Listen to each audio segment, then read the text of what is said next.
Out of every 100 reconnaissance troops sent behind enemy lines in World War II, only 6 ever made it back home alive.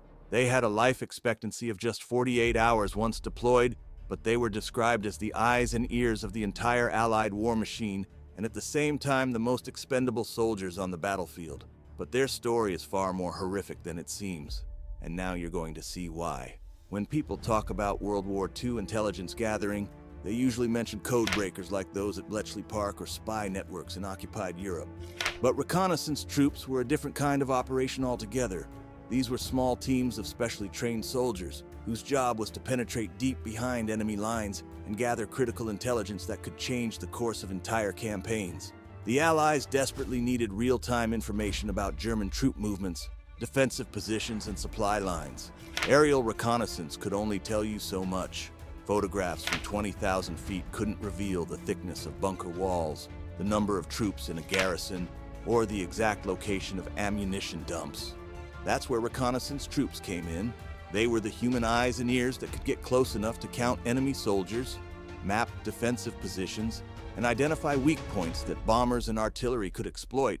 But getting that information meant crossing enemy lines, moving through hostile territory for days or weeks, and somehow making it back alive to report what they'd seen. The Germans, of course, knew the value of intelligence gathering too. They had patrols, guard posts, and an entire network designed to catch exactly these kinds of infiltrators. And when they caught them, reconnaissance troops weren't treated like regular prisoners of war.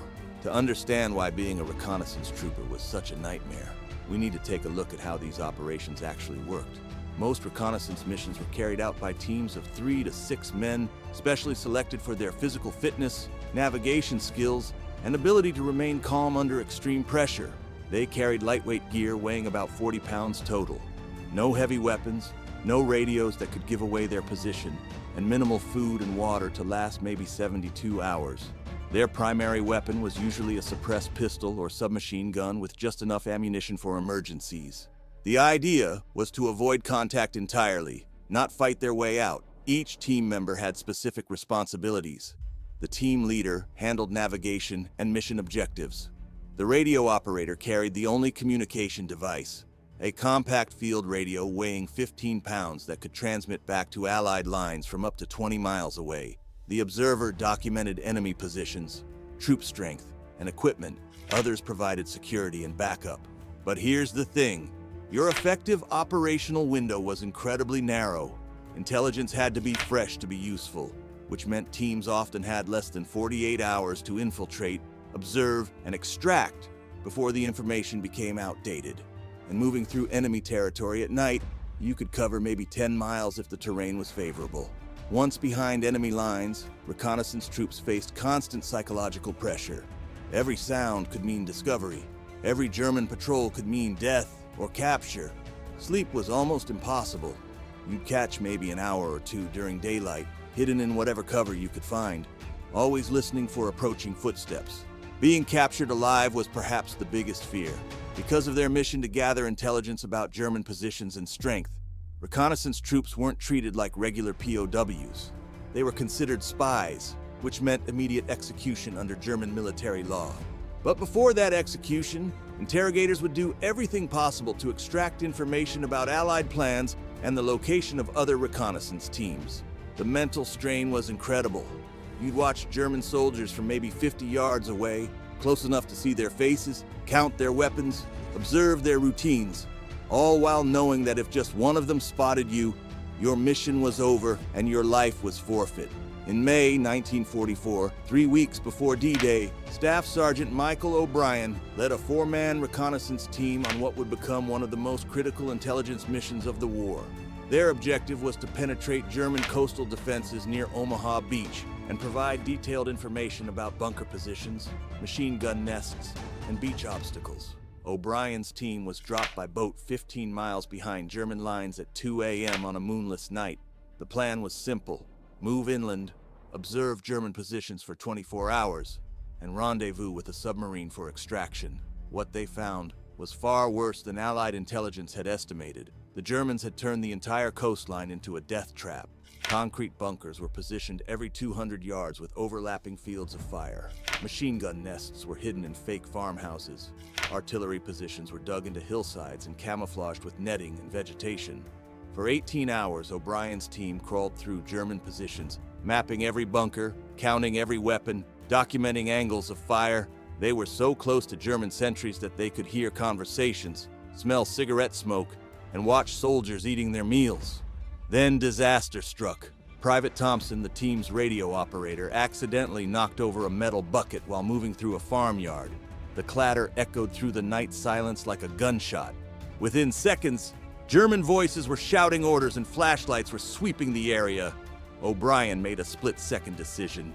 Instead of running, the team buried themselves in a manure pile behind the barn. For the next 6 hours, they lay motionless in human and animal waste, while German patrols searched the area with dogs. The smell was overwhelming. The temperature was suffocating, but they remained completely still. By nothing short of a miracle, the search moved on. O'Brien's team waited until dawn, then began their extraction under cover of morning fog. They reached the rendezvous point with intelligence that would save thousands of Allied lives on D-Day. All 4 men survived, though Thompson would later say those 6 hours in the manure pile were the longest of his life. But this wasn't the only case of reconnaissance troops beating impossible odds. In September 1944, Corporal James Mitchell's team was tasked with locating a German ammunition depot somewhere in the forests of eastern France. Intelligence suggested the depot was being used to supply German forces defending the Siegfried Line. Mitchell's 3-man team parachuted into enemy territory on a rainy night, but strong winds scattered them across 10 miles of forest. It took Mitchell 8 hours to locate his 2 teammates. Precious time that put them behind schedule and dangerously close to German patrol routes. When they finally found the ammunition depot, it was far larger than expected. Instead of a small supply dump, they discovered a massive underground facility carved into a hillside, heavily guarded and surrounded by minefields. But Mitchell knew this intelligence was critical for Allied artillery to target. As they observed the depot from a concealed position, a German patrol stumbled across their hiding spot. In the firefight that followed, both of Mitchell's teammates were killed. Mitchell himself took a bullet in the shoulder but managed to escape into the forest. For the next 72 hours, Mitchell evaded German search parties while trying to reach Allied lines 40 miles away. He had no food, minimal water, and a wounded shoulder that was becoming infected. German patrols were everywhere, using dogs to track him through the forest. On the 3rd night, delirious from fever and exhaustion, Mitchell walked directly into a German checkpoint. The guards assumed he was a lost Allied airman and prepared to take him prisoner. In broken German, Mitchell convinced them he was suffering from amnesia and couldn't remember his unit or mission. The Germans, believing they'd captured a traumatized airman with no useful intelligence, transported him to a POW collection point near Allied lines. During the transport, Mitchell overpowered his guard and escaped.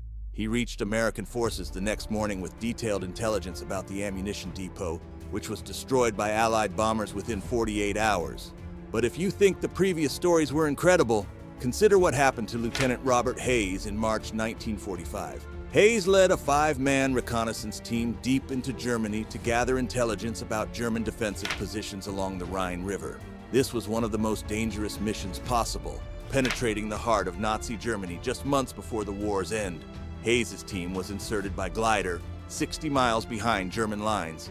Their mission was to locate German artillery positions that were preventing Allied forces from crossing the Rhine. What they discovered was a massive defensive network with hundreds of concealed guns positioned to devastate any Allied crossing attempt. For 3 days, the team moved through German positions, documenting gun emplacements, ammunition storage, and communication lines. They were operating in heavily populated areas where German civilians could spot them as easily as soldiers. Every village, every farm, every road was a potential trap. On their 4th night, while observing a major artillery position, Hayes' team was surrounded by an entire German company. Someone had spotted them and called in reinforcements. There was no escape route, no cover, and no hope of fighting their way out against 120 German soldiers. What happened next defies all military logic. Hayes ordered his team to strip off their uniforms and weapons, then marched directly toward the German positions with their hands up, pretending to be escaped Allied POWs who had gotten lost trying to reach American lines. The deception worked initially. German soldiers, seeing 5 obviously lost and confused Allied prisoners, relaxed their guard. But Hayes had observed something critical during their reconnaissance. He'd noticed that German communication lines ran through a specific farmhouse that also served as a command post. As they were being escorted to the farmhouse for interrogation, Hayes' team simultaneously attacked their guards and sprinted toward the building. In the confusion, they reached the farmhouse and barricaded themselves inside while German soldiers surrounded the building. For 18 hours, Hayes' team held off German attacks while using captured German radio equipment to transmit intelligence about artillery positions directly to Allied forces. The information was so detailed and accurate that Allied artillery began counter-battery fire within minutes, destroying German gun positions based on Hayes' real-time targeting data. Against all odds, an Allied armored spearhead broke through German lines and reached the farmhouse just as Hayes' team ran out of ammunition.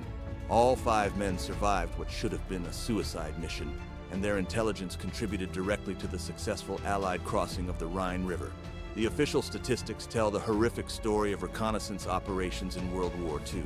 Of approximately 15,000 Allied reconnaissance troops deployed behind enemy lines, only 900 returned alive. That's a 94% casualty rate, making it statistically the most dangerous military occupation of the entire war. These losses weren't in vain. Intelligence gathered by reconnaissance troops was responsible for preventing countless Allied casualties and shortening the war by an estimated 6 months. The detailed information about German coastal defenses at Normandy alone saved thousands of lives on D-Day. Artillery positions identified by reconnaissance teams were destroyed before they could devastate Allied advances.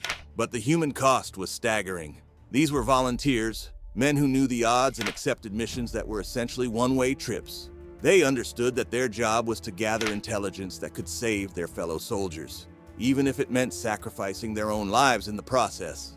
The psychological trauma among the few survivors was severe. Many reconnaissance veterans suffered what we now recognize as PTSD for decades after the war. The constant stress of operating behind enemy lines, watching comrades die, and living with the knowledge that capture meant torture and execution left permanent scars. Today, modern technology has largely replaced human reconnaissance.